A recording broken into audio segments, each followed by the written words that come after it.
Hello friend, this is Shalini Srivastava. स्वागत है आपका टीचिंग लर्नर्स में। फ्रेंड्स, आज हम आपको सीटेट की रणनीति लेके आए हैं। रणनीति हम बताएंगे। अगर आप उस रणनीति पे काम करेंगे तो आपका 100% श्योर है कि आपका सीटेट का एग्जाम क्वालिफाई हो जाएगा। अगर आप पहले से दे चुके हैं या पहले से पास हैं तो आपको आइडिया होगा। अगर आप पहली बार ये एग्ज़ाम दे रहे हैं सीटेट का तो आपको कोई आइडिया नहीं है। तो इसलिए देखते रहिए, इसको देखिए और अप्लाई करिएगा ज़रूर। 100% श्योर है कि आपका सीटेट का एग्ज़ाम क्लियर हो जाएगा। मेरा भी इसी रणनीति पे था और मेरा भी पहली ही बार में क्वालिफाई हो गया था। मैंने 2 बार क्वालिफाई किया है। ओके, जब मैंने पहली बार क्वालिफाई किया था तो मुझे कोई भी आइडिया नहीं था इसका। ओके, तो मैंने ऐसे ही प्रीवियस ईयर के बेस पे कर लिया था। चलिए हम देखते हैं करना हमें क्या चाहिए। लेवल 1 में, लेवल 2 में अच्छे से अच्छे स्कोर के लिए आपका एक अच्छा स्कोर आएगा अगर आप इस रणनीति को फॉलो करेंगे। तो सबसे पहले हम देखते हैं सब्जेक्ट की बात करते हैं। तो सब्जेक्ट क्या होते हैं सीटेट लेवल 1 यानी प्राइमरी में क्या होते हैं। बाल विकास पहला होता है 30 नंबर का। ओके, पूछा जाता है। हिंदी भी 30 नंबर की पूछी जाती है आपकी, और मैथ्स भी जो है 30 नंबर की पूछी जाती है। और संस्कृत या अंग्रेजी आप इसमें, ये वैकल्पिक होता है, आप या तो संस्कृत ले सकते हैं या तो अंग्रेजी ले सकते हैं। अगर कोई और भी भाषा लेना चाहें तो ले सकते हैं। पहली लैंग्वेज आपकी हिंदी ही होती है। यहाँ पे 30 हिंदी होती नहीं, आप जो लेना चाहें हो सकती है। अब हम लोग के लिए आसान होती है तो इसलिए हम लेते हैं। 30 नंबर की है और पर्यावरण भी 30 नंबर का। तो सीधा सीधा जब आप पेपर देने जाएंगे, जब आपने फॉर्म फिल किया होगा तो प्रथम लैंग्वेज में हिंदी फिल किया होगा और सेकंड लैंग्वेज में संस्कृत या अंग्रेजी जो भी फिल किया है आपने।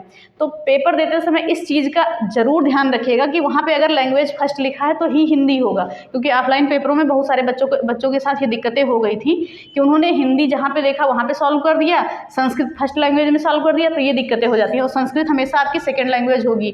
अगर आपने सेकंड लैंग्वेज में संस्कृत या अंग्रेजी चूज़ किया है तो यहाँ पे रहेगी, और हिंदी जो है आपकी, जबकि अब तो ऑनलाइन एग्जाम हो गया तो आप जो चूज़ करेंगे वही आएगा, तो उसमें कोई दिक्कत नहीं है। तो चलिए हम देखते हैं बाल विकास में क्या होता है। तो इसमें क्या होता है, बाल विकास में 15 नंबर का आपका डायरेक्ट क्वेश्चन रहते हैं और 15 नंबर का शिक्षण रहता है। तो 15-15 के रेशियो में रहता है ये आपका। हिंदी में भी यही 15 नंबर के शिक्षण रहता है और 15 नंबर का आपका ग्राफ यानी पैराग्राफ रहता है, तो क्वेश्चन रहता है आपका। और गणित में भी 15 के शिक्षण और 15 के क्वेश्चन। ऐसे ही संस्कृत में भी 15 के क्वेश्चन, 15 के शिक्षण, और पर्यावरण में भी 15-15 का रेशियो, यानी कि 75 पेडागोजी और 75 डायरेक्ट क्वेश्चन आते हैं। तो हम बाल विकास में तो देखते हैं, आपने देखा होगा कि 15 नंबर की पेडागोजी आ गई, आपने पढ़ लिया, और 15 के डायरेक्ट क्वेश्चन आ गए। हिंदी में बात करें तो सबसे आसान आपका ये बनता है कि इसमें 15 नंबर का पैसेज ही पूछ लेता है आपका। ओके, और फिर 15 नंबर का शिक्षण। तो थोड़ी बहुत व्याकरण आपको जानने की जरूरत होती है, नहीं तो आप ग्राफ से ही स्कोर कर सकते हैं अच्छा खासा। तो मान लीजिए आपका ये 15-15 बाल विकास हो गया और 15-15 नंबर का हिंदी हो गया। तो इसमें तो आपको श्योर होना चाहिए क्योंकि आपकी मातृभाषा है ये। तो हिंदी में तो कोई दिक्कत होनी नहीं चाहिए। शिक्षण थोड़ा सा पढ़िएगा, ये आपको पढ़ाया भी जा रहा है, जो चीज़ें अलग से हैं उनको भी देखिएगा अगर आप कहीं से पढ़ रहे हैं। और मैथ्स में भी आपका 15 नंबर का तो डायरेक्ट रहेगा, 15 का पेडागोजी पूछता है, मेथड्स पूछते हैं। तो इन सारे मेथड्स जो हमेशा पूछे जाते हैं आपके लगातार, वो भी हम पढ़ाएंगे। और बात करें संस्कृत या अंग्रेजी की, तो इसमें भी आपको बहुत सारे बच्चों का संस्कृत अंग्रेजी दोनों स्ट्रांग नहीं होता है, तो एक चूज करके ले लेते हैं। तो पैसेज आप सॉल्व करिएगा, 15 नंबर का आपका पैसेज से मिल जाएगा, यही वेटेज हो जाएगा आपको। और शिक्षण से 15 नंबर। शिक्षण के से सिर्फ शब्दों को समझना रहता है, बाकी सबके शिक्षण एक ही तरह होते हैं, कुछ ही चीज़ों के अलग होते हैं। तो यहाँ से भी आपके हो जाएंगे। और बात करें पर्यावरण की, तो 15-15 का भी रेशियो उसमें रहता है। अगर आप इसमें कक्षा 3, 4, 5 की NCERT पढ़ लेंगे, प्राइमरी में NCERT पढ़ लेंगे कक्षा 3, 4, 5 की, तो आपका जो है ये 3, 4, 5 का, तो आपका स्कोर कभी भी 100 से नीचे जाएगा ही नहीं। क्योंकि पर्यावरण में सीधा सीधा क्वेश्चन आपका NCERT कक्षा 3, 4, 5 से पूछ लेता है।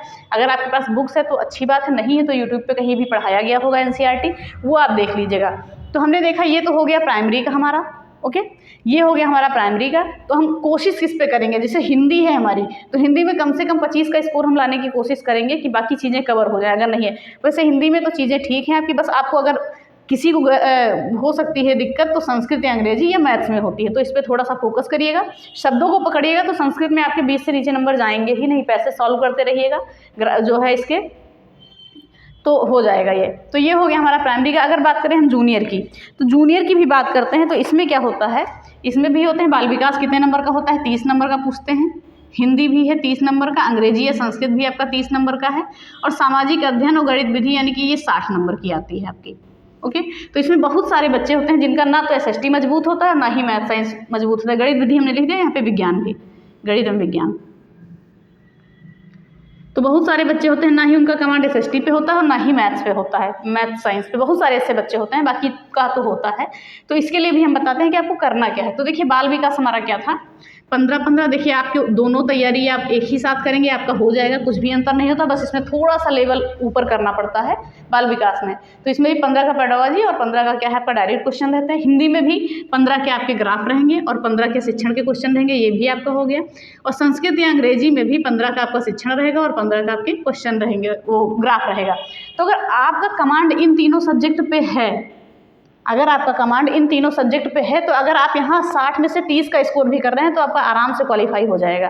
क्योंकि जब पहली बार मैंने सीटेट का एग्जाम दिया था तो मेरा कमांड, वैसे मेरा बीकॉम था, मेरा कमांड एसएसटी पे बिल्कुल भी नहीं था, हमने कभी एसएसटी पढ़ी नहीं थी, तो मेरा इन तीनों पे कमांड था। तो इन तीनों में अच्छा स्कोर करके हमने यहाँ 60 में से मात्र 30 ही नंबर मिले थे और मेरा अच्छे नंबर से क्वालिफाई हो गया था। ओके, तो अगर आप इस तीनों पे कमांड कर रहे हैं तो आप ये आपको नहीं रोक सकता, क्योंकि 60 में से तो आप 30 नंबर ले ही आएंगे, माइनस मार्किंग है नहीं आपकी। अगर आपकी समझ अच्छी है तो आप इस 30 में से और 60 में से 30 नंबर आराम से ला सकते हैं। तो अगर नहीं अच्छा है आपका तो इन तीनों पे ज़रूर कमांड रखिए कि यहाँ से ही आपका स्कोर हो जाए, तो इस पर इतना फोकस ना करना पड़े।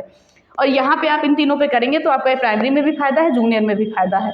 तो ये तीनों सब्जेक्ट तो आपके कॉमन ही, इनको इतने अच्छे से पढ़ लीजिए ना कि आपका एसएसटी की आपकी रास्ते में रुकावट ही ना बने। बाकी एसएसटी भी पढ़िए और सबसे ज़रूरी है आपका, आप इन चीज़ों को तो जान चुके हैं, लेकिन सबसे ज़रूरी है आपका कि पुराने प्रश्न पत्र सॉल्व करना। जब तक आप पुराने पेपर नहीं सॉल्व करेंगे आपको कोई आइडिया नहीं होगा कि क्वेश्चन कैसे आते हैं। तो जहाँ से भी एग्ज़ाम होना स्टार्ट हुआ है सीटेट का, सारे क्वेश्चन सॉल्व करिए, क्योंकि इसमें बहुत ही ज़्यादा रिपीट होते हैं क्वेश्चन। सीटेट में जो है रिपीट क्वेश्चन बहुत ज़्यादा होते हैं, आप कोई भी पेपर उठा के देख सकते हैं, रिपीटेड क्वेश्चन की संख्या बहुत ज़्यादा होती है। ओके, कम से कम आपके कुछ क्वेश्चन तो रिपीट ही हो जाते हैं जो आपका बेस बना सकें। तो बताने का मतलब ये था, सीधे सीधे रणनीति लाने की मतलब ये थी कि अगर आप बाल विकास, हिंदी और क्या है संस्कृत या अंग्रेजी पे पूरा कमांड रख रहे हैं, फोकस रख रहे हैं, तो आपका जूनियर का एग्जाम रुक ही नहीं सकता, आराम से निकल जाएगा। 60 में से तो आप इतने कैपेबल हैं ही कि 30 नंबर आप ला सकते हैं। ओके, इतना भी कठिन एग्जाम नहीं होता है कि आपका 60 में से 30 नंबर ना आए।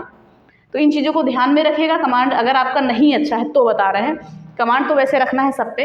अगर आप सोच रहे हैं कि हम नहीं पढ़ पाएंगे या प्राइमरी का तैयार करने के चक्कर में हम जूनियर का नहीं तैयार कर पा रहे हैं, तो इसलिए इतना आप इन तीनों पे कमांड कर लीजिए कि ये आपको रोड़ा बने ही ना रास्ते में। 60 में से तो 30 आपको मिल ही जाएंगे। अगर आप प्रीवियस ईयर पेपर लगाते रहेंगे तो जाहिर सी बात है मिल जाएंगे।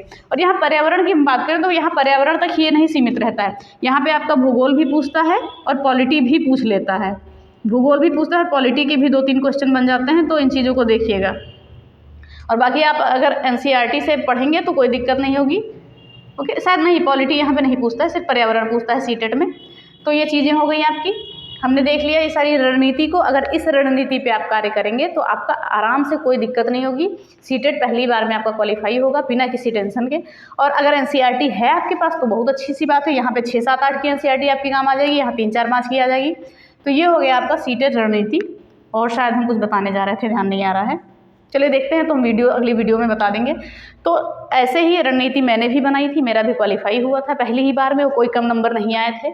ओके, तो इन चीज़ों को देखिएगा। पुराने पेपर जरूर लगाइएगा, कोई भी बुक ले लीजिए आप प्रीवियस ईयर पेपर की और उसको अच्छे से सॉल्व करिए। और बाकी समय अब आपके पास है नहीं, 1 महीने का समय है मुश्किल से, शायद मिड दिसंबर से आपका एग्जाम स्टार्ट हो जाएगा सीटेट का। तो इन चीज़ों को अच्छे से देखिएगा। बाकी यही आपका बेस बनाएंगे, बाल विकास, हिंदी या संस्कृत अंग्रेजी जो भी है आपका यही बेस बनाएंगे। संस्कृत में आपको अगर आप सॉल्व करते हैं, पैसेज सॉल्व करने का आपका तरीका बताते हैं, तो सबसे पहले आपको पैसेज पढ़ने की ज़रूरत नहीं होती है।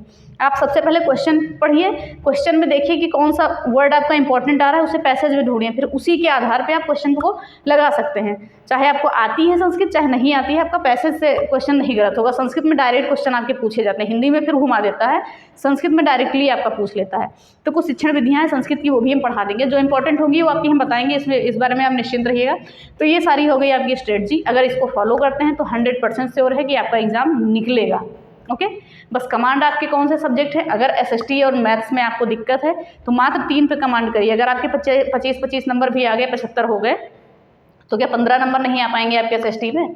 आ जाएंगे, तो कोई दिक्कत नहीं होगी। और अब की बार पास करना है कैसे भी करके, तो इन चीज़ों को देखिए, पुराने पेपर लगाइए और एनसीईआरटी पढ़ते रहिए। और कोई भी यूट्यूब चैनल है, बहुत सारे पे एनसीईआरटी की पढ़ाई गई है, 6, 7, 8 की एसएसटी, और बहुत ज़्यादा पे मत जाइएगा। आप सबसे पहले सिलेबस रीड करना होता है अच्छे से। सिलेबस सबसे, किसी भी एग्जाम की तैयारी करने का मेन फोकस होता है कि आप सिलेबस रीड करिए। सिलेबस अगर आपको आता है तो आपको तैयारी में दिक्कत नहीं आएगी। तो इन चीज़ों को देखिए और ज़रूर आप पास होंगे।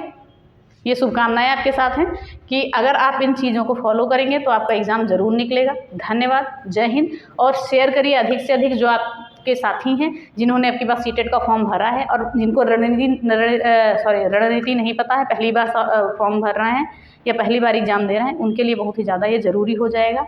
और जो दे चुके हैं उन्हें तो रणनीतियाँ पता ही होंगी। ओके, धन्यवाद, जय हिंद।